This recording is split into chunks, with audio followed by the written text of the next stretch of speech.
যে মসজিদ উন্নয়নের চেয়ে মুসল্লিদের উন্নয়ন দরকার বেশি।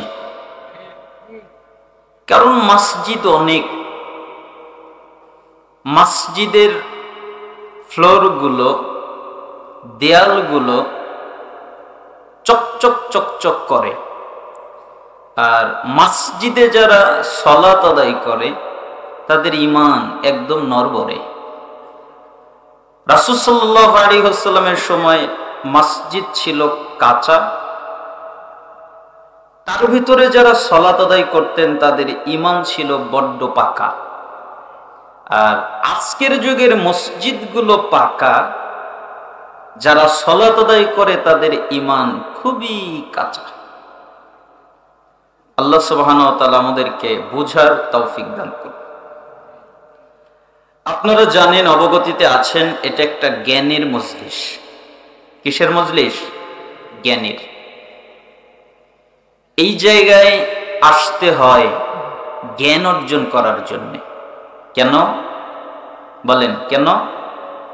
জ্ঞান অর্জন করার জন্য। উত্তর আমি আগেই বলে দিয়েছি, তারপরে আপনাকে প্রশ্ন করেছি।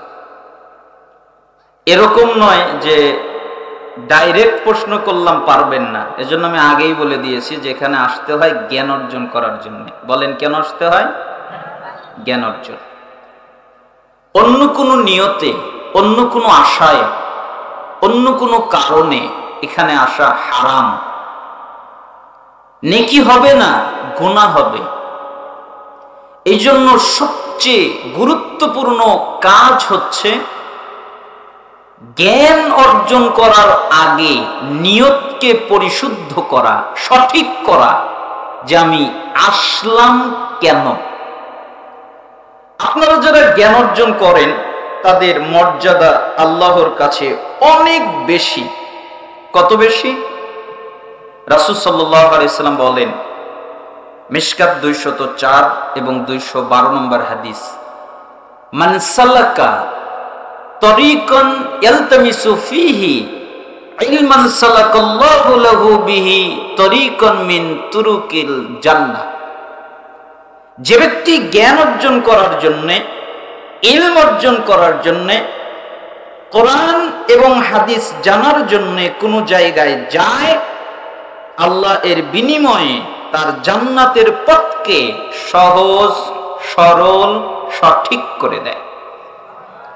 অর্থাৎ কেউ যদি চায় আমার জান্নাতের পথ সহজ হয়ে যাক, আমার জান্নাতের পথ সরল হয়ে যাক, আমার জান্নাতের পথ সঠিক হয়ে যাক, এটা যদি কেউ চায়, তাহলে এমন জায়গায় তারা যেন বসে যেখানে কোরআন এবং হাদিস থেকে জ্ঞান অর্জন করা যায়। দারিমিতে একটি হাদিস এসেছে, 271 নম্বর হাদিস। রাসূল সাল্লাল্লাহু আলাইহি ওয়াসাল্লাম বলেন, যে ব্যক্তি রাতে সামান্য সময়, অল্প সময় জ্ঞান অর্জন করে, সারা রাত তাহাজ্জুদ পড়লে তাকে দান করবেন। অত্র হাদিস দ্বারা বোঝা যায় তাহাজ্জুদের চেয়ে জ্ঞানের মর্যাদা আল্লাহর কাছে বেশি। সহিহ তারগিব ওয়াত তারহিব 86 নম্বর হাদিস। রাসূল সাল্লাল্লাহু আলাইহি ওয়াসাল্লাম বলেন, যে ব্যক্তি কোনো মজলিসে যায়, মসজিদে যায়, কেন? জ্ঞান অর্জন করবে, এটা হলো তার নিয়ত। অথবা কাউকে জ্ঞান শিখাবে, হয় শিখতে যাবে নতুবা কাউকে শিখাতে যাবে, এই উদ্দেশ্যে যদি মসজিদে যায়, একটা পরিপূর্ণ হজ করলে, ওই হজ কবুল হলে আল্লাহ যে নেকি দান করেন ওই নেকি তাকে দিবেন। অত্র হাদিস দ্বারা বোঝা যায় হজের চেয়ে জ্ঞানের মর্যাদা আল্লাহর কাছে অনেক বেশি। মিশকাত 220 নম্বর হাদিস, মান খারাজা ফি তালাবিল ইলম ফাহুয়া ফি সাবিলিল্লাহ হাত্তা ইয়ারজি। যে ব্যক্তি জ্ঞান অর্জন করার জন্য, ইলম অর্জন করার জন্য, কোরআন জানার জন্য, হাদিস জানার জন্য বাড়ি থেকে বের হয়, বাড়ি থেকে বের হয় কেন? আমি কোরআন জানবো, আমি হাদিস জানবো, এটা হলো তার নিয়ত, তাহলে যতক্ষণ পর্যন্ত সে বাড়িতে না যায় ততক্ষণ তার আমলনামায় জিহাদ করার নেকি হতে থাকে। এজন্য সালাফরা বলতেন জ্ঞানের মর্যাদা তাহাজ্জুদের চেয়ে বেশি, জ্ঞানের মর্যাদা হজের চেয়ে বেশি, জ্ঞানের মর্যাদা জিহাদের চেয়েও বেশি। আল্লাহ এর চেয়ে বেশি নেকি দান করেন কেউ যদি নিয়ত করে জ্ঞান অর্জন করা। তাবরানী মুজাম্মুল কাবির 639 নম্বর হাদিস, আরেকটি সাফার 641 নম্বর হাদিস। রাসূল সাল্লাল্লাহু আলাইহি ওয়াসাল্লাম বলেন কেউ যদি কোন দ্বীনি মজলিসে যায় যেখানে কোরআন এবং সুন্নাহর আলোচনা হয়, এমন জায়গায় যায়, এরপরে 3 কাজ করে। 1, তারা বসে। 2, তারা মনোযোগ দিয়ে আলোচনা শোনে। মনোযোগ মানে সাহাবীরা বলতেন রাসূল সাল্লাল্লাহু আলাইহি ওয়াসাল্লাম যখন কথা বলতেন আমরা মনে করতাম মাথায় পাখি বসে আছে, নড়াচড়া করলে পাখি উড়ে যাবে, তাই আমরা নড়াচড়া করতাম না। কোন কোন সাহাবীরা বলতেন আমরা মনে করতাম পাথর, পাথর যেরকম নড়ে না আমরা নড়তাম না। মনোযোগ মানে বাদাম খায় না, বুট খায় না, কালাই খায় না, চা খায়, কফি খায় না, পান খায় না, কারোর সাথে কথা বলে না, অমনোযোগিতা হয়, এমন কোন কাজ করে না। 3, যতক্ষণ পর্যন্ত বৈঠক শেষ না হয়, মজলিস শেষের দোয়া পাঠ করা না হয়, ততক্ষণ পর্যন্ত তারা অবস্থান করে থাকে। আল্লাহ তাআলা বলেন মুহাম্মদ জি আপনি বলেন, কি বলবো? কাদ গফারাল্লাহু লাকুম যুনুবাকুম, আমি আল্লাহ তাদের অতীত জীবনের যত পাপ আছে সবগুলোকে মাফ করে দিয়েছি। আমি আল্লাহ কারো পরোয়া করি না। তার পাপ হতে হতে যদি আসমান জমিন পর্যন্ত ছেয়ে যায়, আসমান এবং জমিনে পাপ রাখার মতো জায়গা নেই, এত পাপ করেছে। এর পরেও দ্বীনি মজলিসে যদি বসে মনোযোগ দিয়ে আলোচনা শুনে শেষ পর্যন্ত থাকে, আমি তো তাদের পাপ ক্ষমা করে দেই। ওয়া বাদদিলাত সাইয়্যাতিকুম হাসানাত, এবং তাদের যত পাপ সবগুলোকে আমি নেকি বানিয়ে দিই। কত জটিল কথা, কত চমৎকার কথা। আজকের এই ধরমপুর পশ্চিম পাড়ার লোকেরা যদি বুঝতো পাপ ক্ষমা হয় মজলিসে গেলে বসলে, তাহলে এই জায়গায় জায়গা দেওয়া সম্ভব হতো না। তারা বোঝেনি, বুঝতে পারেনি, জানে না, জানলেও বোঝে না, বুঝতে পারেনি এটা পাপ ক্ষমা করার জায়গা। সালাত আদায় করলে পাপ ক্ষমা হয়, যাকাত দিলে পাপ ক্ষমা হয়, সিয়াম পালন করলে পাপ ক্ষমা হয়, হজ করলে পাপ ক্ষমা হয়, হিজরত করলে পাপ ক্ষমা হয়, জিহাদ করলে পাপ ক্ষমা হয়, ইসলাম কবুল করলে পাপ ক্ষমা হয়। শরীয়তে যতগুলো আমল আছে প্রত্যেক আমলের মাধ্যমে পাপ ক্ষমা করানো যায়, কিন্তু পাপ নেকি বানানো যায় না। পাপ নেকি বানানোর জায়গায় একটাই, ওটা হলো মজলিস, দ্বীনি বৈঠক।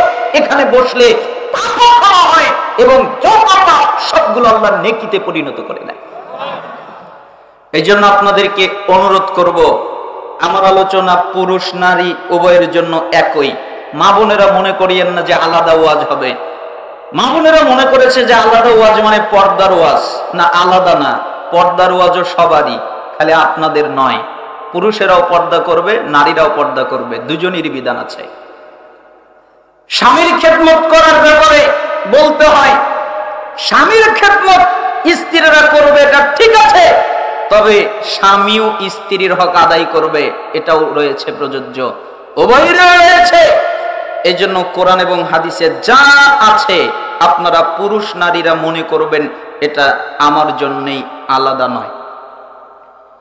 আমি আমার খুতবার মধ্যে একটা আয়াত পাঠ করেছি, আসলে আমরা নতুন আলোচনা করব এটা উদ্দেশ্য নয়। আল্লাহ তাআলা নবীকে বলেছেন, রাসূল আপনি মুমিনদের স্মরণ করিয়ে দেন, তাহলে তাদের উপকারে আসবে। সুদ হালাল না হারাম? ঘুষ হালাল না হারাম? জিনা ব্যভিচার হালাল না হারাম? মদ পান করা হালাল না হারাম? সব ওয়াজ আপনারা জানেন, কোনটা হালাল কোনটা হারাম সব জানেন। আমাদের কাজ হলো স্মরণ করিয়ে দেওয়া। কেন? যাতে মুমিনদের উপকার হয়, স্মরণ হয়ে গেলে, মনে পড়ে গেলে তাদের উপকার হয়, এজন্য আমরা স্মরণ করিয়ে দিব। আমরা কোরআনুল কারীমের একটি আয়াত পাঠ করেছি খুতবার মধ্যে, খুব জটিল। এই আয়াত মানলে মানুষের জন্য এনাফ। ওয়ামা আতাকুমুর রাসূলু ফাখুযুহু, রাসূল তোমাদের যা দেয় তোমরা তা নেও। ওয়ামা নাহাকুম আনহু ফান্তাহু, এবং রাসূল তোমাদের যা থেকে নিষেধ করেন তোমরা তা থেকে বিরত হও। ওয়াত্তাকুল্লাহ, এই ব্যাপারে আল্লাহকে ভয় করো। ইন্নাল্লাহা শাদীদুল ইকাব, নিশ্চয়ই আল্লাহ শাস্তি দানে কঠোর, কঠিন। তার মানে আল্লাহ খালি দয়া করতে পারে এমনটা নয়, আল্লাহ শুধু রহমত করতে পারে এমনটা নয়। আল্লাহর দয়া দেখবেন, একটু দেখাই।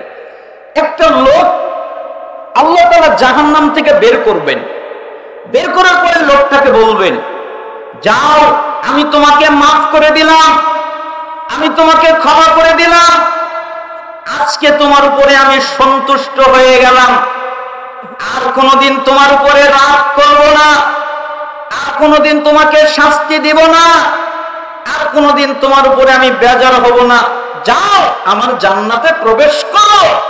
তখন লোকটা আল্লাহকে আশ্চর্যজনক একটা জবাব দেয়, আল্লাহ আমি জান্নাতে যাব, তো আমার কি জান্নাতে জায়গা আছে? জান্নাতে কি আছে? জায়গা। তার মানে জায়গা বুক হয়ে গেছে।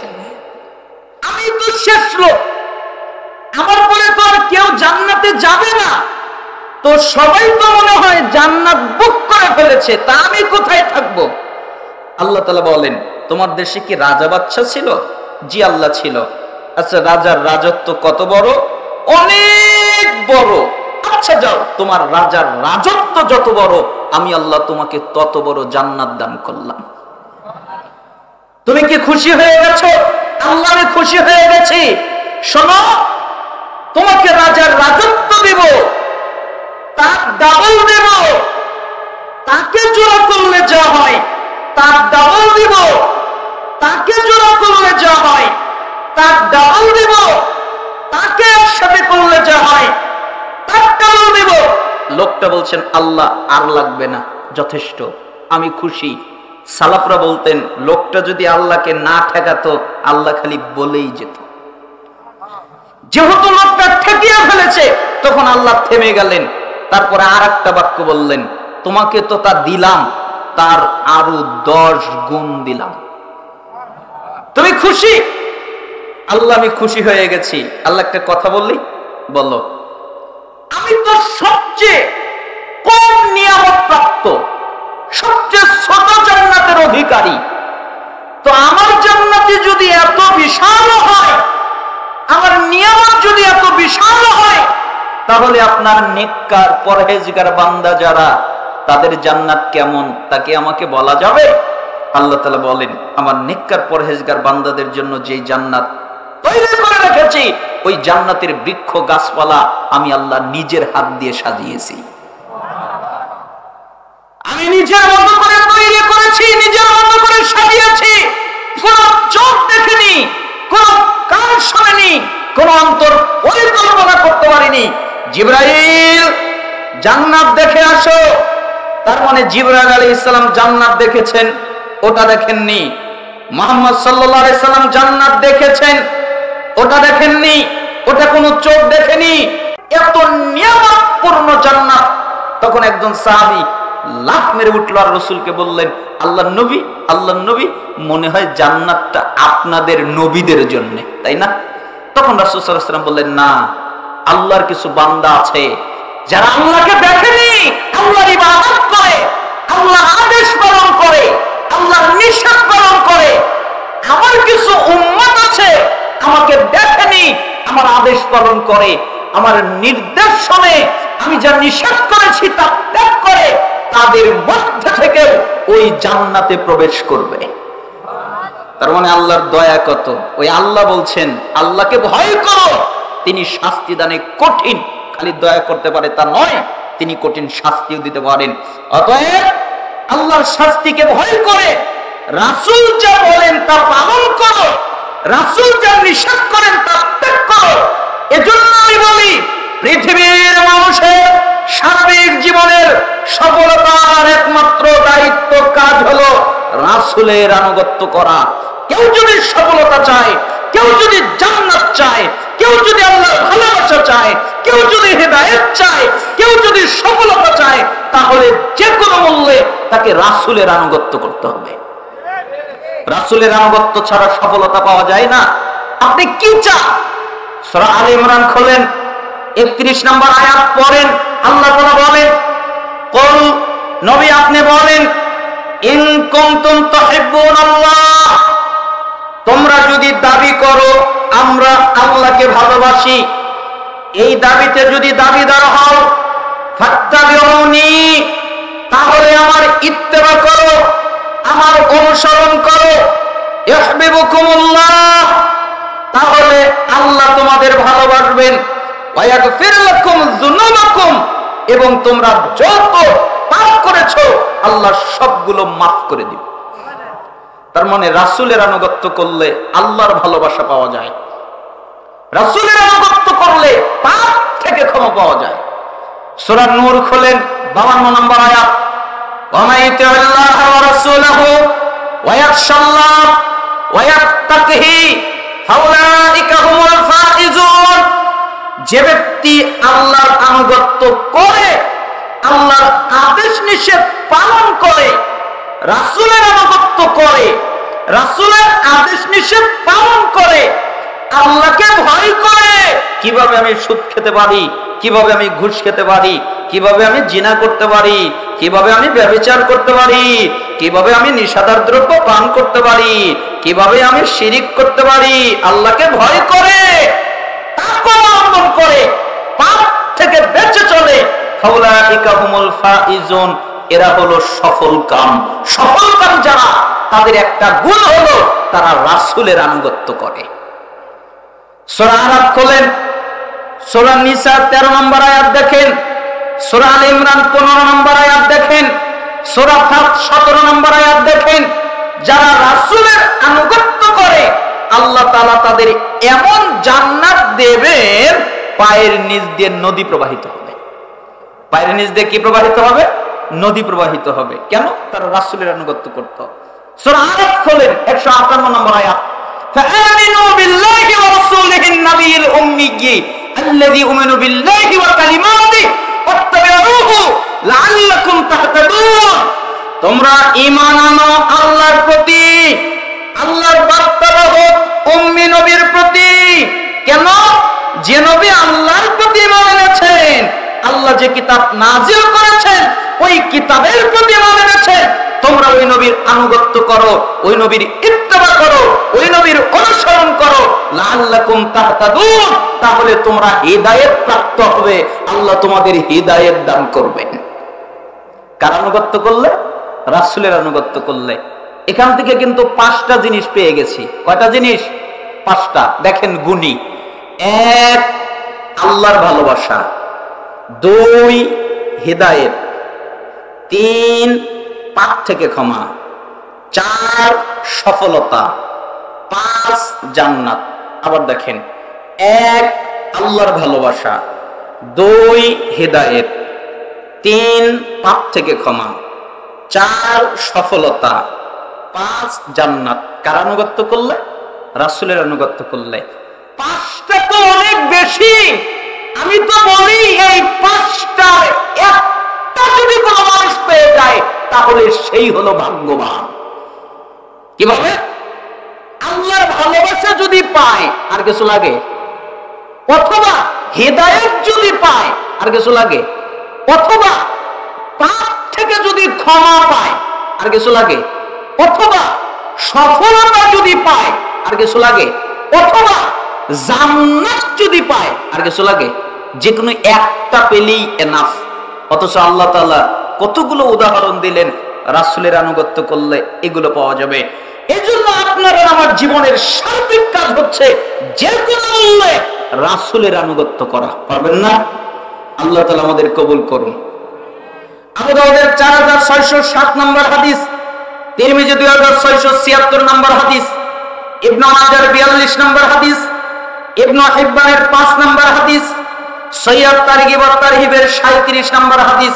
রাসূল সাল্লাল্লাহু আলাইহি সাল্লাম বলেন, ওয়া ইন্নাহু মান ইয়াইশ মিনকুম বাদি ফাসায়ারা ইখতিলাফান কাসীরা ফাআলাইকুম বিসুন্নতি ওয়া সুন্নাতিল খুলাফা'iর রাশিদিন আল মাহদিয়্যিন আদু আলাইহা বিন নওয়াজিস। শোনো, তোমরা যারা আমার পরে বেঁচে থাকবে, আমি মুহাম্মদ বেশি দিন বাঁচতে পারবো না, আমি বেশি দিন বাঁচবো না, আমি তোমাদের মধ্য থেকে চলে যাব, আমি মরে যাব, আমি মৃত্যুবরণ করব, আমি স্থানান্তর হয়ে যাব। তোমরা যারা আমার পরে বেঁচে থাকবে তারা দেখতে পাবে ইখতিলাফ, মতভেদ, মতানৈক্য, একজনের সাথে আরেকজনের মিল নেই, একজন এক কথা বলে আরেকজন আরেক কথা বলে, একজন এক ফতোয়া দেয় আরেকজন আরেক ফতোয়া দেয়, একজন এক পদ্ধতি বলে আরেকজন আরেক পদ্ধতি বলে। তোমরা যদি এই অবস্থায় পড়ে যাও তাহলে তোমাদের উপরে আবশ্যক কর্তব্য হলো, দায়িত্ব হলো, আমি রাসূলের সুন্নাত আর আমার খোলাফায়ে রাশিদিনের সুন্নাতকে শক্ত করে মারির দাঁত দিয়ে কামড়ে আঁকড়ে ধরে থাকবে। যেরকম মারির দাঁত দিয়ে একটা কাপড়কে আঁকড়ে ধরলে ওটাকে সরানো যায় না, সারানো যায় না, ছিটানো যায় না, ঠিক তুমি সুন্নাত আমলের মাধ্যমে সুন্নাত আঁকড়ে ধরবে যেন তোমার থেকে সুন্নাত ছুটে না যায়।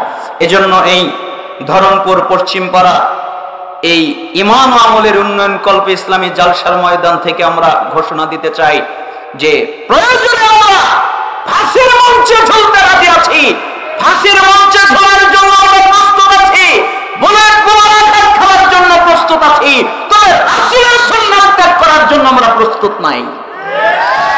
প্রয়োজনে আমরা জীবন বিলিয়ে দিতে রাজি আছি, ইমামের পিছনে সূরা ফাতিহা পড়া বন্ধ করতে, ইমামের পিছনে জোরে আমিন বলা বন্ধ করতে, বুকে হাত দেওয়া বন্ধ করতে, রফুল ইদান করা বন্ধ করতে, জানাজার সালাতে সূরা ফাতিহা বন্ধ করতে আমরা রাজি নাই। প্রয়োজনে জীবন চলে যাবে তবু রাসূলের সুন্নাত ছাড়তে দিব না। এটাই আমাদের দায়িত্ব, এটাই আমাদের কর্তব্য। সুন্নাতকে যে কোনো মূল্যে আঁকড়ে ধরতেই হবে, আঁকড়ে ধরতেই হবে। আল্লাহ তাআলা যেন আমাদেরকে সুন্নাতের উপরে অটল থাকার তৌফিক দান করেন। রাজি আছেন না আপনারা সবাই? সুন্নাত মানবেন তো? আল্লাহর নবী যদি কোনো কথা বলেন মানবেন? এজন্যই তো সহিহ বুখারীর 7280 নম্বর হাদিস, পরিচিত হাদিস, রাসূল সাল্লাল্লাহু আলাইহি সাল্লাম বলেন যে কুল্লু উম্মতি ইয়াদখুলুনাল জান্নাহ ইল্লা মান আবা। আমার যত উম্মত আছে সবাই জান্নাতে যাবে, কেউ বাকি থাকবে না। আমার উম্মত যত পুরুষ যত নারী সবাই জান্নাতে যাবে, কেউ বাকি থাকবে না। তখন তিনি বললেন ইল্লা মান আবা, তবে যারা আবা করে তারা জান্নাতে যাবে না। আবা মানে আবার দুটি অর্থ, আরো অনেক অর্থ আছে। আমি আবা শব্দের অনেকগুলো অর্থ আমি পড়েছি, তবে দুটি অর্থ আমাদের বাংলাদেশে চলে। এক, যে ব্যক্তি বলে রাসূলকে মানি না। দুই, যে ব্যক্তি বলে জান্নাত মানি না। যে ব্যক্তি বলে রাসূল আবার কে, যে ব্যক্তি বলে জান্নাত আবার কি, এই আবা করে। তো সাহাবায়ে কেরাম বললেন কিলা ইয়া রাসূলুল্লাহ ওয়া মান ইয়া আবা, হে আল্লাহর নবী, কে বলল রাসূলকে মানি না, কে বলল জান্নাত মানি না, এ কথা বলল কে? তখন তিনি বললেন শোনো, মান আতাআনি দাখালাল জান্নাহ, যারা আমার আনুগত্য করলো দাখালাল জান্নাহ, ওরা জান্নাতে চলে গেল।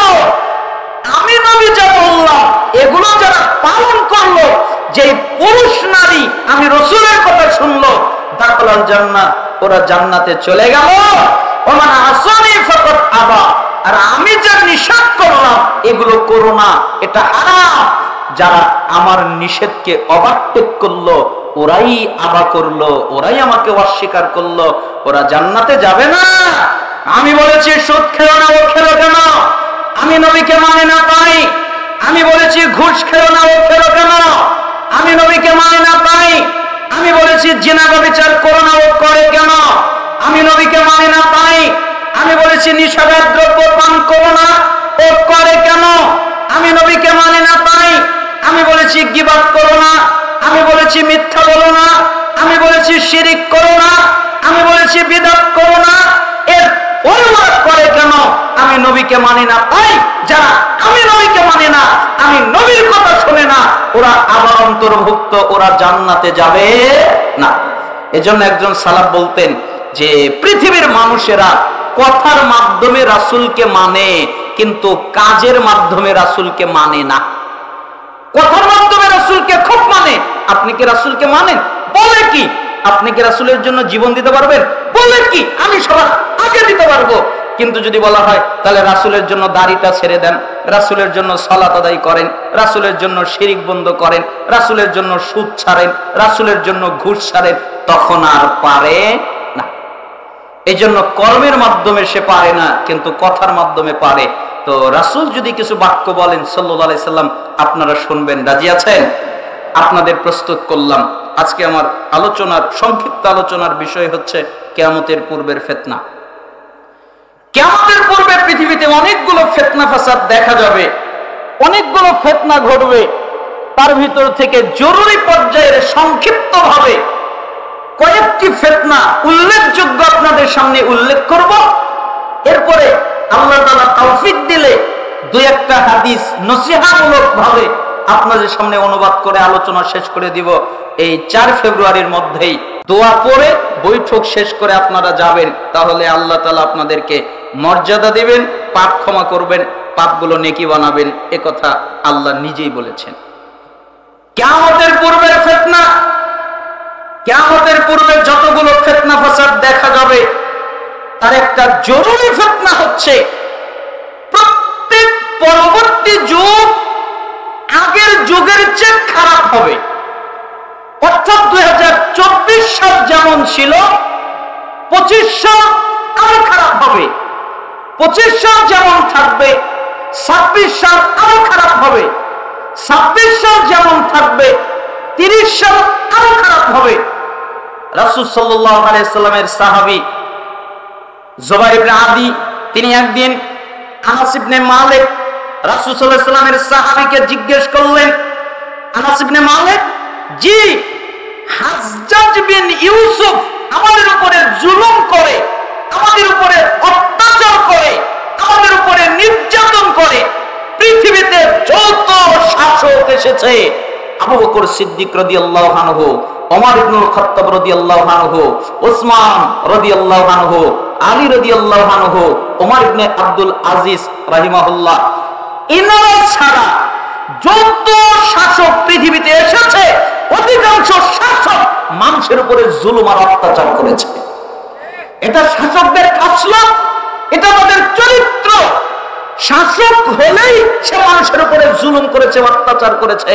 বাংলাদেশের শাসক করেছে, বাংলাদেশের বাহিরে আরো কত জায়গায় বাশার আল-আসাদ সিদনিয়া কারাগার তৈরি করে কত নিরপরাধ মানুষের উপরে জুলুম আর অত্যাচার করেছে। বাংলাদেশে আয়নাঘর বানিয়ে কত জুলুম অত্যাচার করা হয়েছে। তার মানে যে শাসক হয় সে সাধারণ মানুষের উপরে জুলুম করে, অত্যাচার করে। তাই আনাস বিন মালিককে বলছেন, হাজ্জাজ বিন ইউসুফ আমাদের উপরে জুলুম করে, আমাদের উপরে অত্যাচার করে, আপনি বলেন তো আমরা কি করতে পারি? তখন আনাস বিন মালিক বললেন, ইসবিরু, তোমরা ধৈর্য ধারণ করো, তোমরা ধৈর্য অবলম্বন করো। কেন? প্রত্যেক পরবর্তী যুগ আগের যুগের চেয়ে খারাপ হবে। এখন যে যুগ আছে এই যুগের চেয়ে পরবর্তী যুগ খারাপ হবে। কে বলেছে? আমি তোমাদের নবী মুহাম্মদ সাল্লাল্লাহু আলাইহি সাল্লামকে বলতে শুনেছি। আর তিনি আমি বলেছেন, যতক্ষণ পর্যন্ত আল্লাহর সাথে সাক্ষাৎ না হবে, মৃত্যু না ঘটবে, ততক্ষণ পর্যন্ত মানুষ সামনের দিকে খারাপের দিকে যেতে থাকবে। অতএব তোমাদের কাজ হচ্ছে ধৈর্য ধারণ করা, সবর করা, ঈমানের উপরে অটল থাকা। কিয়ামতের পূর্বে যতগুলো ফিতনা হবে তার একটা ফিতনা হলো রাসূলের যুগে যে ইসলাম চর্চিত হতো, নবী সাল্লাল্লাহু আলাইহি সাল্লামের রেখে যাওয়া ইসলাম পাওয়া যাবে না। আপনি তার ইসলাম খুঁজে পাবেন না, তার ইসলাম পাওয়া যাবে না। উম্মে দারদা রাদিয়াল্লাহু আনহু তিনি বলেন, দাখালা আলাইয়া আবু দারদা ওয়া হুয়া মুকদুবুন। একদিন আবু দারদা ঘরে প্রবেশ করলেন রাগান্বিত অবস্থায়। এত রাগ তিনি কোনোদিন করেননি। ওই দিন তিনি অনেক রাগ অবস্থায় ঘরে প্রবেশ করলেন। তাই আমি তাকে জিজ্ঞেস করলাম, মা আবু দারদা, কি ব্যাপার, আপনি রাগ করেছেন কেন? আপনার রাগ করার কারণ কি? তখন তিনি বললেন, ওয়াল্লাহি, আল্লাহর কসম, মা আরিফু মিন উম্মতি মুহাম্মাদিন সাল্লাল্লাহু আলাইহি ওয়াসাল্লাম শাইআ ইল্লা আন্নাহুম ইউসাল্লুনা জামিআ। আল্লাহর কসম, জামাতে নামাজ আদায় করা ছাড়া মুহাম্মদ সাল্লাল্লাহু আলাইহি ওয়াসাল্লামের দ্বীনের কিছুই আমি সমাজে দেখতে পাচ্ছি না, তাই রেগে গেছি। কি আছে? জামাতে নামাজটা আছে, এছাড়া আর কিছু নাই, তাই আমি রেগে গেছি। বুখারীর 650 নম্বর হাদিস এটা। একই কথা তিরমিজিতে এসেছে 2447 নম্বর হাদিস। আনাস ইবনে মালিক রাদিয়াল্লাহু আনহু তিনি বলেন, মা আরাফু শাইআন মিম্মা কুননা আলাইহি আলা আহদি রাসূলিল্লাহ সাল্লাল্লাহু আলাইহি ওয়াসাল্লাম। রাসূলের সময়ে চর্চিত দিনের কিছুই আমি এখন সমাজে দেখতে পাচ্ছি না। রাসূলের সময় যেই দিন চর্চা করা হতো, যেই দিন চর্চিত হতো, ওই দিন আমি এখন সমাজে দেখতে পাচ্ছি না। তখন সাহাবীরা বললেন, ফাকুলতু আইনা সালাত। আমরা বললাম, সালাত তো আছে, নামাজ তো আছে। তখন তিনি বললেন, আওয়ালাম তাসনাউ ফি সালাতিকুম মা কদ আলিমতুম। আরে নামাজে কি অলসতা তৈরি করেছে, নামাজে কি অবহেলা তৈরি করেছে, এটা তো তোমরা ভালো করেই জানো। নামাজ আছে অলসতার সাথে, অবহেলার সাথে, ঠিক না? নামাজের অভাব নেই, মুসল্লির অভাব নেই। আমি বুঝি না, আল্লাহ মিথ্যা বলেন, এ কথা ভাবাটাও পাপ। আল্লাহ তাআলা সবচেয়ে বড় সত্যবাদী কে? আল্লাহ।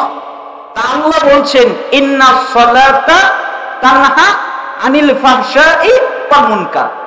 নিশ্চয়ই সালাত, অবশ্যই সালাত, নিঃসন্দেহে সালাত, নামাজ মানুষকে যত পাপ আছে, যত অশ্লীলতা আছে, যত মন্দ আছে, সবগুলো থেকে বাঁচিয়ে রাখে, বিরত রাখে। তাহলে নামাজ যদি তাকে সমস্ত পাপ থেকে বিরত রাখে, ও নামাজও করে সুদও খায়, ও নামাজও করে ঘুষও খায়, ও নামাজও করে জিনাও করে, ও নামাজও করে ব্যভিচারও করে, ও নামাজও করে নিষেধাজ্ঞ দ্রব্য পান করে, ও নামাজও করে গীবত করে, তাহলে তো সে পাপ থেকে বাঁচলো না। তাহলে বোঝা গেল আসলে ওর নামাজই হয় নাই। আর যদি নামাজ হতো তাহলে পাপ থেকে বাঁচতো, যেহেতু নামাজ হয় নাই তাই সে পাপ থেকে বাঁচতে পারে নাই। এজন্যই তো আব্দুল্লাহ বিন আমর রাদিয়াল্লাহু আনহু তিনি বলেছেন, মুস্তাদরাক হাকিম 8365 নম্বর হাদিস, ইয়াতিন নাস জামানুন ইয়াজতামিউনা ফিল মাসাজিদ ওয়া লাইসা ফীহি মুমিন। অচিরেই কিছু মানুষ দলবদ্ধ হয়ে মসজিদে প্রবেশ করবে, তা দলাদলি করে একত্রিত হয়ে জামাতবদ্ধ হবে, দলবদ্ধ হবে, মসজিদে ঢুকবে, মসজিদে প্রবেশ করবে, কিন্তু আশ্চর্যের বিষয় ওদের মধ্যে একজন ইমানদার থাকবে না, সবগুলো হলো বেঈমান। মসজিদে ঢুকবে একত্রিত হয়ে, জামাতবদ্ধ হবে, তাদের মধ্যে ইমানদার নাই, ওরা হলো বেঈমান, তার মানে ওরা ঈমানহীন। সালাফরা বলেছেন এই বাক্যের অর্থ হলো সত্যিকারের ঈমানদার পাওয়া যাবে না, সত্যিকারের মুমিন পাওয়া যাবে না। ও যদি সত্যিকারের মুমিন হতো তাহলে সালাত আদায় করে সুদ খেত না, ঘুষ খেত না, জিনা করত না, ব্যভিচার করত না, নিষেধাজ্ঞ দ্রব্য পান করত না। ও পরিপূর্ণ মুমিন নয়, তাই এই সমস্ত পাপগুলো করে। এই জন্য সালাত আদায় করেও পাপ করে, তার মানে তার সালাত হচ্ছে না। এই জন্য রাসূলের সময়ে রেখে যাওয়া ইসলাম পাওয়া যাবে না। আপনি সমাজের দিকে তাকিয়ে দেখেন, আল্লাহর নবী যে ইসলাম রেখে গেছেন, আল্লাহর নবীর যে আকীদা বিশ্বাস, ওই আকীদা বিশ্বাস আমাদের মধ্যে অনেকের নাই। আল্লাহর নবীর আকীদা, সঠিক আকীদা, আল্লাহ আরশের উপরে উঠেছেন, আমাদের বেশিরভাগ মানুষের আকীদা আল্লাহ সব জায়গায় বিরাজমান, আল্লাহ নিরাকার, আল্লাহর অস্তিত্ব নাই। আমাদের অনেকের আকীদা আল্লাহর নবী নূরের তৈরি, আল্লাহর নবী গায়েব জানেন, আল্লাহর নবী হাজির নাজির, আল্লাহর নবী আল্লাহর নূর থেকে পয়দা, এ কথা বলে। অথচ আল্লাহর নবী মানুষ, মাটির মানুষ, সবচেয়ে দামি মানুষ, সম্মানিত মানুষ। আমাদের আকীদা সঠিক নয়। রাসূলের যুগের আকীদা আমাদের অনেকের মধ্যে নাই।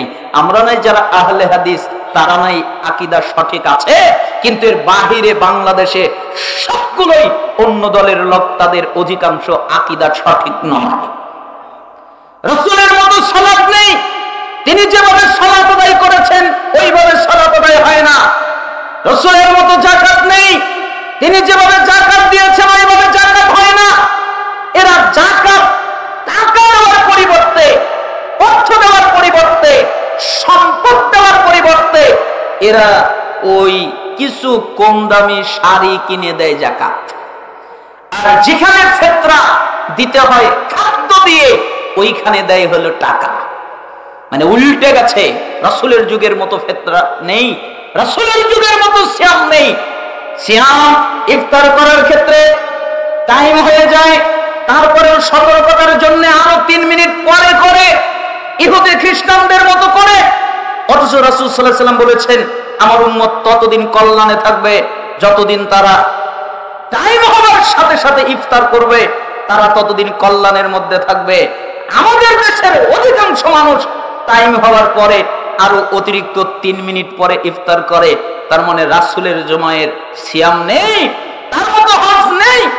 আমি মনে করতাম যে হজে কোনো শিরিক হয় না। তো আমি যখন আল্লাহ আমাকে নিয়ে গেলেন, তো একটা লোক কাবা ঘরের কাবা চত্বরে কিছু কবুতর থাকে, অনেক কবুতর থাকে। তো ওই কবুতরকে খাদ্য দিচ্ছে, কালাই দিচ্ছে, চাউল দিচ্ছে, গম দিচ্ছে। তা আমি মনে করতেছি যে হয়তো পাখিকে খাওয়াচ্ছে। এজন্য আমি বললাম মুরব্বীকে, ভালো কাজ করেন, মারহাবা দিয়ে চলে গেলাম। তখন ঘরের মধ্যে যখন দেখা হলো, তখন আমাকে বলল, আমি ওখানে কি করলাম তুমি কি বুঝেছো? আমি বললাম, না, আপনি পাখিদের সাথে মজা করলেন, সুন্দর কাজ, এতে অখুশির কিছু নাই। কয় না, আমার এলাকার মা বোনেরা ওরা আমাকে গম, চাল আর কালাই দিয়ে দিয়েছে। কেন? এই মক্কার কবুতরকে খাওয়ালে সন্তান হবে। আমি মনে হয় আসমান থেকে বললাম, বলে কি? তারপর আরেকটা ঘটনা আমার সাথে ঘটেছিল। যখন কাবা ঘর তাওয়াফ করছিলাম উমরায়, তখন একটা মুরব্বী আমাদের সাথী, উনি কাবা ঘরের দিকে উনি যাবেন হলো হাজরে আসওয়াদের কাছে। আমি এটা মনে করছিলাম, খুব পিরাপিরি করছেন যাওয়ার জন্য। আমি ওনার হাত ধরলাম, মুরব্বী যায়েন না। কে? খুব ভিড়। কারণ করোনা পরবর্তী যখন খুলে দেওয়া হলো, তখন ওই রমাদান মাসে প্রচুর ভিড়, হজের মতো। তা আমি বললাম, যায়েন না। কে?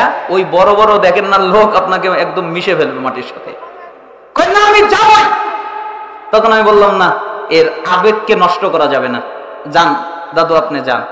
তো যেতে যেতে কোমর থেকে একটা কাপড় বের করলো, কালো রঙের।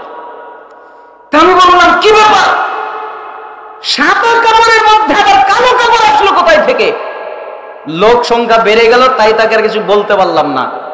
যখন হোটেলে আসলাম, তখন আমি প্রথম তাকে রিসিপশনে দেখে জিজ্ঞেস করলাম, দাদু ব্যাপার কি, কালো কাপড় বের করলেন কেন? আপনি না হাজিরা চুমা খেতে গেলেন? কেন? ওটা না তো কেন গেছেন? অনেকে করে না, ও মায়ের ভুল করে, হজে ভুল করে, রাসূলের যুগের মতো আমল নেই। এজন্য সাহাবী উসমান ইবনে আফফান রাদিয়াল্লাহু আনহু যখন ইন্তেকাল করলেন, মুসলমানদের ভিতরে যখন ক্ষমতা নিয়ে দ্বন্দ্ব লেগে গেল, ঠিক ওই সময়ে আবু দারদা আর আনাস বিন মালিক দুজন এই কথা বলেছিলেন যে রাসূলের যুগের ইসলাম এখন নাই। যদি তখনের কথা বলে থাকেন, তাহলে এখন যদি বলতেন, তাহলে বলতেন ইসলামই নাই। তার মানে সব জায়গায় পরিবর্তন এসে গেছে। কিয়ামতের পূর্বে আরেকটা ফিতনা ঘটবে। মুসনাদে আহমদ 22214 নম্বর হাদিস, আবু উমামা আল-বাহিলি রাদিয়াল্লাহু আনহু তিনি বলেন রাসূল সাল্লাল্লাহু আলাইহি ওয়াসাল্লাম বলেছেন ইসলামের রশি একটার পরে একটা ছিঁড়ে যাবে। ইসলামের যতগুলো আমল আছে এই আমল একটার পরে একটা ছিঁড়ে যাবে, এই আমলগুলো পাওয়া যাবে না। ফাআউয়ালুহুন্না মাকদাল হুক, সর্বপ্রথম যে রশি ছিঁড়ে যাবে সেটি হলো শাসন ব্যবস্থার রশি।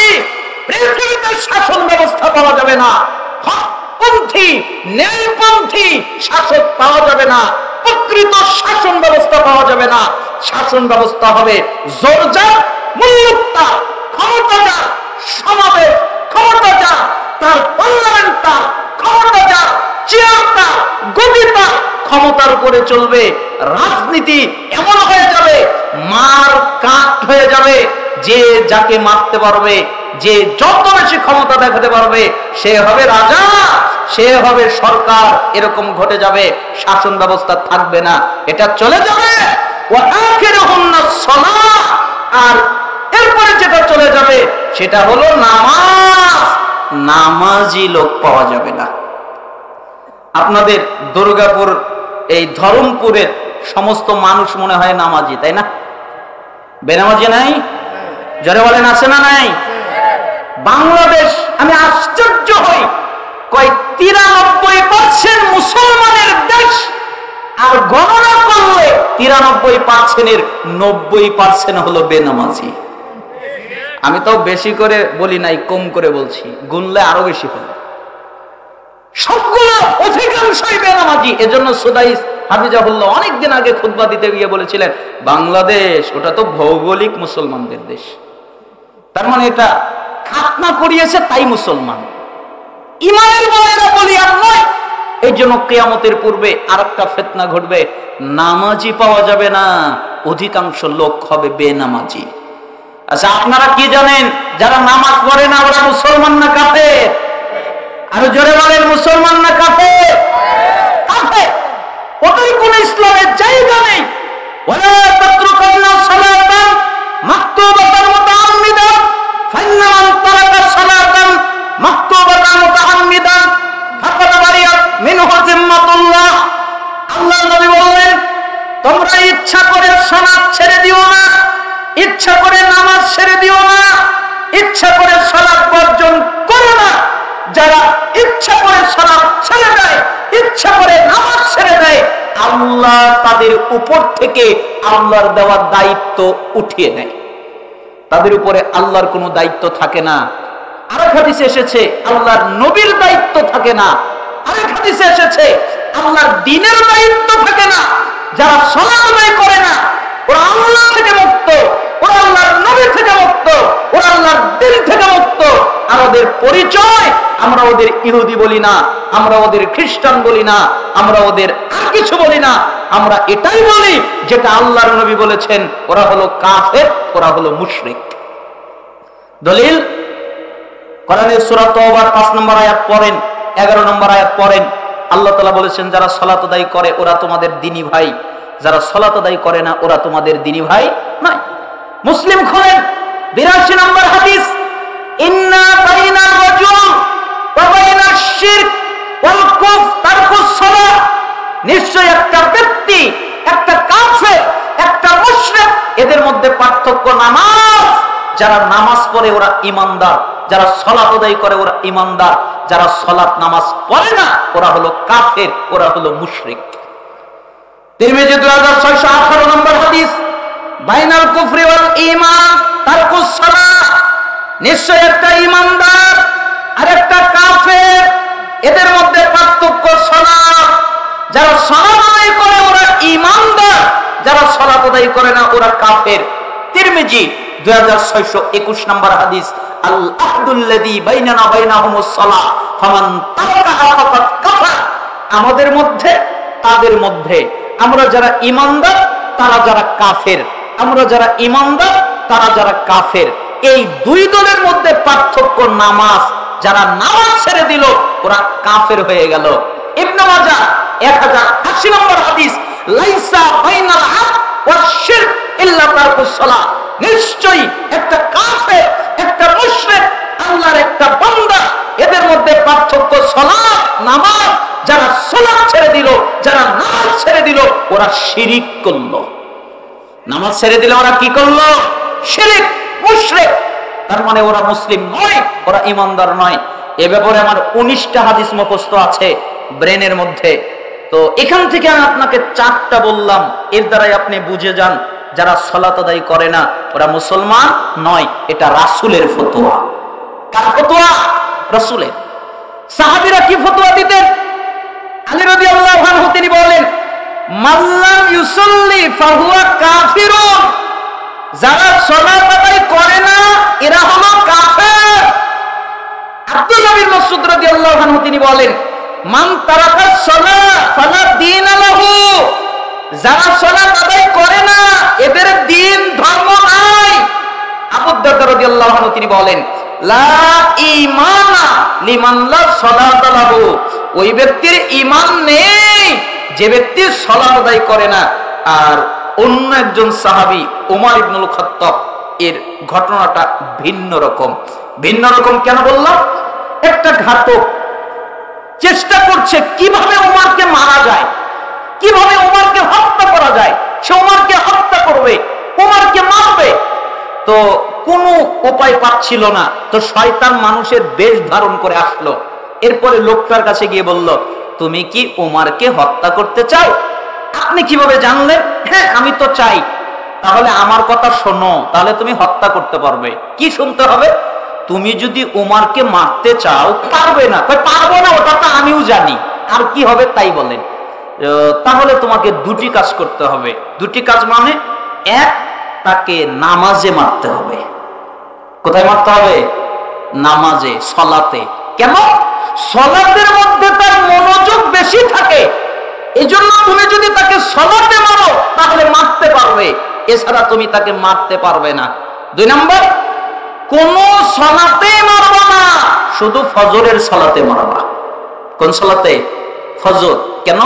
ফজরের সালাত তারা অন্ধকার অবস্থায় আদায় করে, এজন্য অন্ধকার পাবে আর নামাজে মনোযোগ বেশি থাকবে ফজরের সালাত, এই জন্য মারাটা সহজ হবে। উনি বললেন, আচ্ছা ঠিক আছে। এ কথা বলে একটা ছুরি নিলেন, ছুরিতে বিষ লাগালেন, এরপরে ওত পেতে রইলেন। ওমর ইবনুল খাত্তাব রাদিয়াল্লাহু আনহু 1 রাকাত সালাত পড়েছেন ফজরের, আর 1 রাকাত পড়ার জন্য দাঁড়িয়েছেন। তখন এই ঘাতক গিয়ে ওমর ইবনুল খাত্তাব রাদিয়াল্লাহু আনহুর পেটের ভিতরে বারবার ছুরি দিয়ে আঘাত করেছেন। ওমর ইবনুল খাত্তাব রাদিয়াল্লাহু আনহু জমিনে পড়ে গেছেন। আরেকজন সাহাবী এসে সালাত আদায় করে দিলেন। লোকটা বের হয়ে গেল, আরো অনেক সাহাবী ক্ষতবিক্ষত হলো। ওই ছুরির আঘাতের বিষক্রিয়াই পরবর্তীতে তিনি রোগাক্রান্ত হয়ে যান এবং মৃত্যুবরণ করেন। তো যখন চলে গেলেন, তাকে নিয়ে যাওয়া হলো। 10টা-11টার সময় জ্ঞান ফিরে পেল। জ্ঞান ফিরে পাওয়ার পরে প্রথম কথাটাই বললেন, সাহাবীরা, আল্লাহর নবীর সাহাবীরা, জি, লোকেরা কি নামাজ পড়েছে? বলেন তো কি কথা বললেন? লোকেরা কি নামাজ পড়েছে? আমি আর আপনি হলে বলতাম, আমার আব্বা কই, আমার মা কই, আমার সন্তান কই, আমার স্ত্রী কই, আমার ভাই কই। ওই যে হাসপাতালে অজ্ঞান করা হয়, এরপরে যখন জ্ঞান ফেরে তখন যে যাকে ভালোবাসে তার কথা জিজ্ঞেস করে, কিন্তু আমার পরিবারের কথা জিজ্ঞেস করে নাই, সম্পত্তির কথা জিজ্ঞেস করে নাই। প্রথম বাক্য বলেছেন, লোকেরা কি নামাজ পড়েছে? তখন সাহাবীরা বললেন, জি, নামাজ হয়ে গেছে।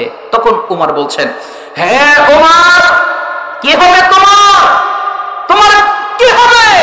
লা হাজ্জা ফিল ইসলাম লিমান তারাকাস সালাত, ওই ব্যক্তির ইসলামে কোনো জায়গা নেই যে ব্যক্তি সালাত আদায় করে না। উমর, কি হবে তোমার? উমর, কি হবে তোমার? ওমর ইবনুল খাত্তাবের 1 রাকাত অনিচ্ছাকৃতভাবে ছুটে গেছে, তাই তিনি পাগল হয়ে গেছেন। ঈমান আছে না গেছে? আর আপনি দৈনিক 5 ওয়াক্ত ত্যাগ করেন আর বলেন নামাজ না পড়লে কি হবে? আমার ঈমান ঠিকই আছে।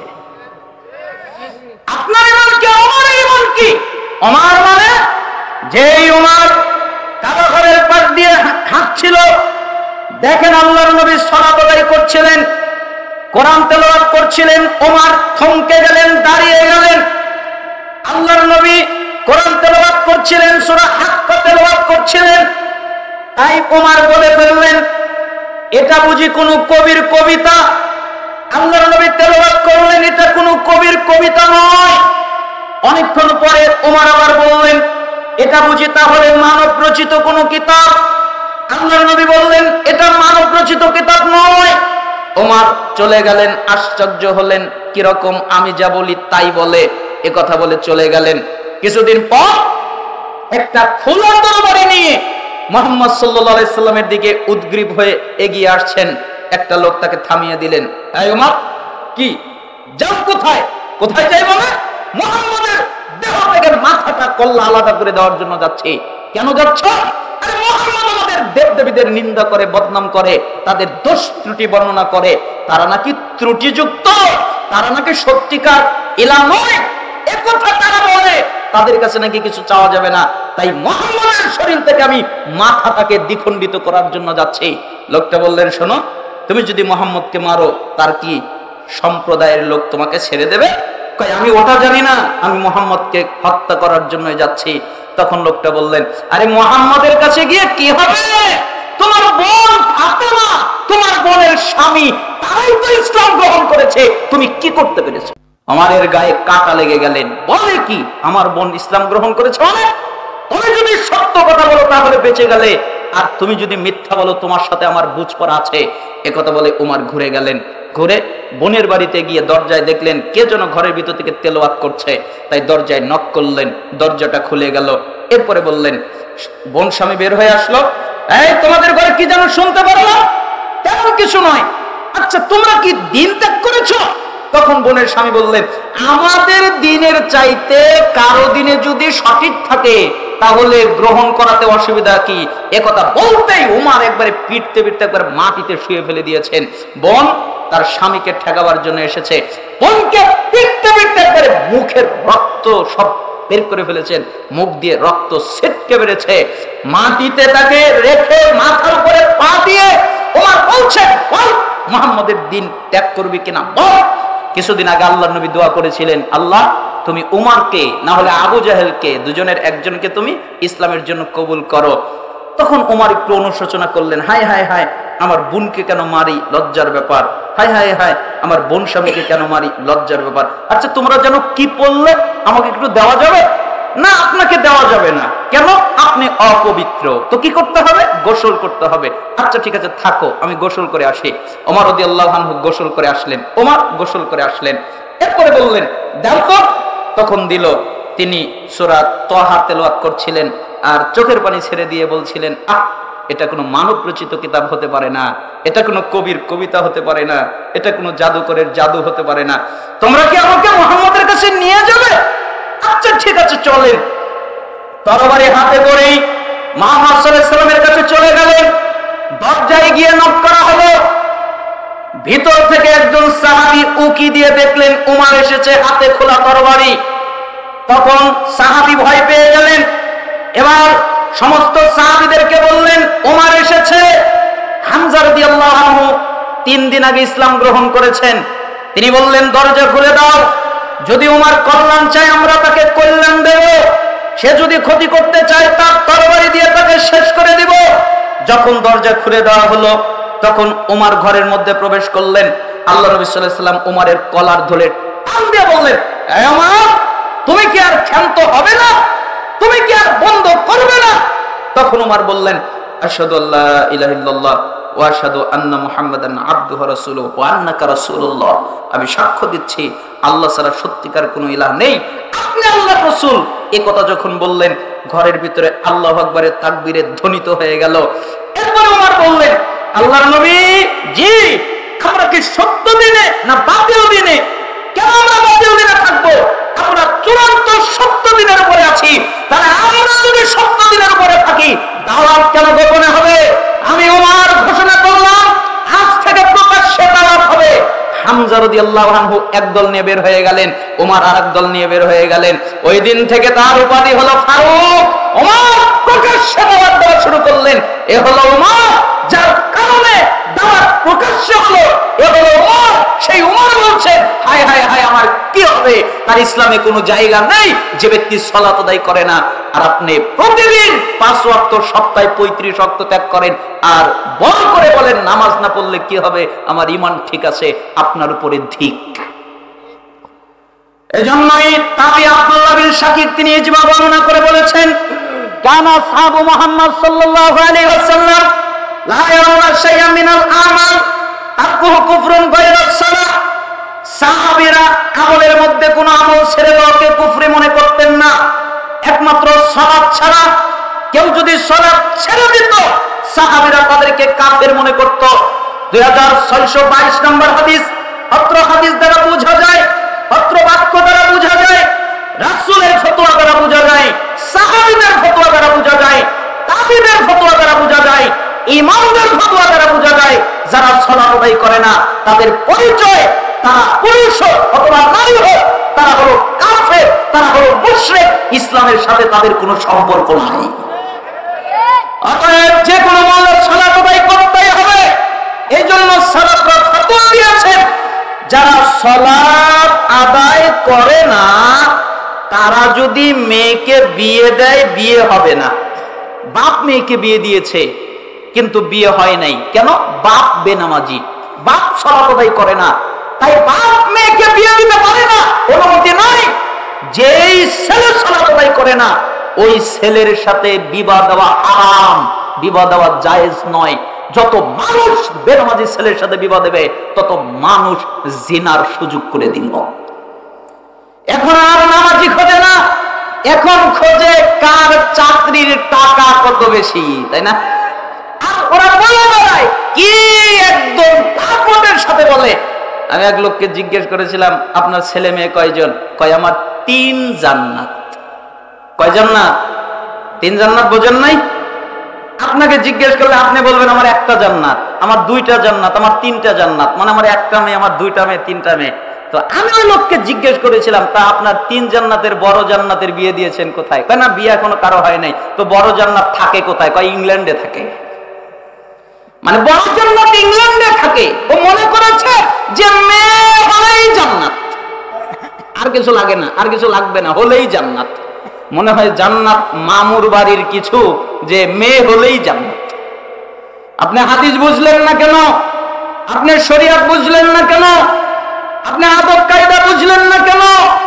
যার একটা মেয়ে হলো, একটা মেয়েকে ঈমান শিক্ষা দিল, একটা মেয়েকে আদব শিক্ষা দিল, এরপরে ঈমানদার পাত্রের হাতে তুলে দিল, পাপের কাজ শেষ। একজনের জন্য এক জান্নাত। উত্তম লালন পালন করলো। উত্তম লালন পালন মানে তাকে ঈমান শিক্ষা দিল। উত্তম লালন পালন মানে তাকে ঈমানদার পাত্রের হাতে তুলে দিল, বাপের কাজ শেষ। একটা হলে একটা, দুটা হলে দুটা, 3টা হলে 3টা জান্নাত। তো আপনি তো মেয়েকে তুলে দিচ্ছেন কাফের মুশরিক বেঈমানের সাথে। জান্নাত তো দূরের কথা, মরার পরে বুঝবেন জান্নাত না জাহান্নাম। হ্যাঁ, বাপ যদি সালাত আদায় না করে, সেটা তো আগেই বলে দিয়েছি, বাপ যদি সালাত আদায় না করে বাপ বিয়ে দিতে পারবে না। আর বেনামাজি ছেলের সাথে মেয়েকে বিয়ে দেওয়া যাবে না। বাপ নামাজ পড়ে কিন্তু বাপ বেনামাজি ছেলের সাথে মেয়েকে বিয়ে দিল, তাহলে এই বিয়ে কি? হারাম। আবার বেনামাজি মেয়েকেও বিয়ে করা হারাম। আর আপনি যদি বলেন 2টাই নামাজ পড়ে না, তো 2টাই পড়ে নেওয়ার জন্য আর কি ফতোয়া? আমার ফতোয়া দিতে এসেছি? 2জনই পড়ে নেওয়ার জন্য আর কি ফতোয়া দেবো? তুই বিনা হিসেবে জাহান্নামে যাস। একজন পড়ে, আরেকজন পড়ে না। সালাফরা এর জন্য ফতোয়া দিয়েছেন, আল্লাহ নিজে ফতোয়া দিয়েছেন। স্বামী সালাত আদায় করে, স্ত্রী সালাত আদায় করে না। স্ত্রী সালাত আদায় করে, স্বামী সালাত আদায় করে না। আল্লাহ বলেছেন তাদের বিবাহ বিচ্ছিন্ন করে দাও, আর সালাফরা বলেছেন অটো তালাক। পৃথিবীতে একটা তালাক আছে, অটো তালাক। 1 তালাক, 2 তালাক, 3 তালাক বলা লাগে না, এমনিই পড়ে।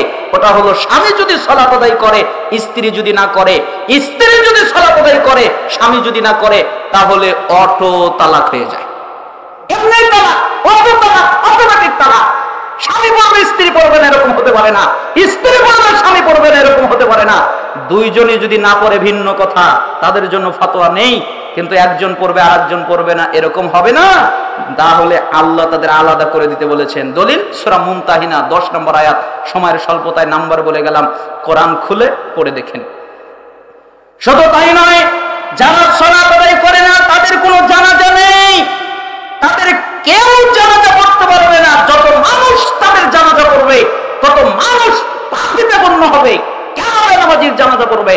জানাজা তো দূরের কথা, বেনামাজি যদি মারা যায়, বেনামাজির জন্য কাপড় কেনা যাবে না, সাদা কাপড় কেনা বৈধ নয়, কাফনের কাপড় কেনা বৈধ নয়। বেনামাজি যদি মারা যায়, বেনামাজিকে গোসল দেওয়া বৈধ নয়। ওকে যদি 100 বার গোসল দেন আর 500 বছর সাবান দিয়ে চুবিয়ে রাখেন, ও পবিত্র হতে পারবে না, ও হলো অপবিত্র, ওর কোনো গোসল নেই। ও যদি মারা যায়, ওকে কুত্তার মতো করে গর্ত করে পুঁতে রাখতে হবে, সম্মানের সাথে কোনো দাফন নেই। বেনামাজি যদি মারা যায়, মুসলমানের কবরস্থানে তাকে দাফন করা যায় নেই, হারাম, নিষেধ। জানাজা তো অনেক দূরের কথা। আল্লাহর নবী তার মায়ের জন্য আল্লাহর কাছে দোয়া করার অনুমতি চায়, আল্লাহ অনুমতি দেয় না। আল্লাহর নবী তার বাপের জন্য আল্লাহর কাছে দোয়া করার অনুমতি চায়, আল্লাহ অনুমতি দেয় না। আল্লাহর নবী তার চাচার জন্য আল্লাহর কাছে দোয়া করার অনুমতি চায়, আল্লাহ অনুমতি দেয় না। বেনামাজির জানাজা পড়তে নিষেধ করেছেন আল্লাহ সূরা তাওবার 84 নম্বর আয়াতের মধ্যে আল্লাহ নিষেধ করেছেন। অতএব বেনামাজির আপনি জানাজা পড়তে পারবেন না। আসমানের নিচে জমিনের উপরে সবচেয়ে বর্বর, সবচেয়ে অসভ্য, সবচেয়ে নোংরা ওই ব্যক্তি যে ব্যক্তি নামাজ সালাত আদায় করে না। বেনামাজি যদি কোনো পশু জবে করে, মুরগি জবে করে, হাঁস জবে করে, ছাগল জবে করে, বকরি জবে করে, গরু জবে করে, উট জবে করে, হালাল কোনো প্রাণী জবে করে, বেনামাজির জবকৃত গোশত খাওয়া যাবে না। বেনামাজি কত খারাপ! বেনামাজিকে সালাম দেওয়া যাবে না, বেনামাজিকে সালাম দেওয়া নিষেধ। বেনামাজি যদি সালাম দেয়, জবাব দেওয়া যাবে না, জবাব দেওয়াও নিষেধ। কি বলবে? ওয়া আলাইকুম, এর বেশি বলতে পারবে না। তাহলে বেনামাজি কত খারাপ! আসমানের নিচে জমিনের উপরে সবচেয়ে খারাপ, সবচেয়ে বড়, সবচেয়ে অসভ্য হলো যেই ব্যক্তি সালাত আদায় করে না। আর যারা নামাজ পড়ে না, ওদের কিন্তু এক নেকি নাই। কয় নেকি নাই? এক নেকি। আচ্ছা বলেন তো, জান্নাতে যেতে কতগুলো নেকি লাগবে জানা আছে আপনাদের? একটা। মান তুকব্বিলাত লাহু হাসানা দাখালাল জান্নাহ। যে ব্যক্তির এক নেকি কবুল হবে, দাখালাল জান্নাহ, আল্লাহ তাকে জান্নাতে ঢোকাবেন। কিন্তু বেনামাজির কি নাই? নেকি নাই। ওই যে বলবেন আমি তো দান করি, হজ করি, আমি তো উমরা করি, আরো কত কিছু করি। আপনি সব করেন, নেকি হয় কিন্তু নেকি থাকে না, তলানি নাই। কি নাই? তলানি নাই, ঈমান নাই। আউয়ালু মা ইউহাসাবু বিহিল আবদু ইয়াউমাল কিয়ামাতিস সালাহ ফাইন সালাহা সালাহা সাইরু আমালিহি ওয়া ইন ফাসাদাত ফাসাদা সাইরু আমালিহি। কিয়ামতের দিন সর্বপ্রথম হিসাব হবে সালাতের। যার সালাত টিকে যাবে, ও যত ইবাদত করেছে সব টিকবে। যার সালাত টিকবে না, ও যত ইবাদত করেছে সবগুলো বাতিল, বরবাদ হয়ে যাবে।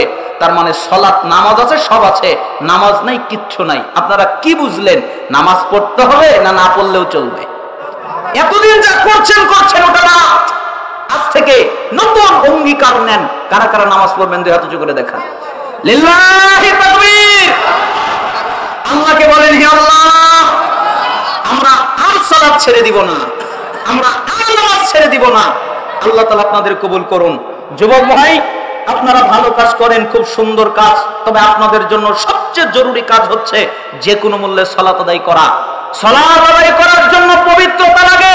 কার উপরে অত্যাচার করব না, হাত কন্ট্রোল করব, হাতের দ্বারা কার উপরে জুলুম, অত্যাচার এটা যেন না হয়, এটা করব না। 6টা কাজ করবে। মিশকাত 4870 নম্বর হাদিস। 1, যখন কথা বলবে সত্য বলবে। 2, ওয়াদা দিলে পালন করবে। 3, আমানত রক্ষা করবে। 4, লজ্জাস্থান হেফাজত করবে। 5, চক্ষুকে নিয়ন্ত্রণে রাখবে। 6, তোমাদের হাতকে কন্ট্রোল করবে। যদি এই 6টা কাজ করতে পারো, আমি মুহাম্মদ জিম্মাদারিত্ব নিলাম, তোমাদের যে কোনো মূল্যে জান্নাতে নিয়েই যাব।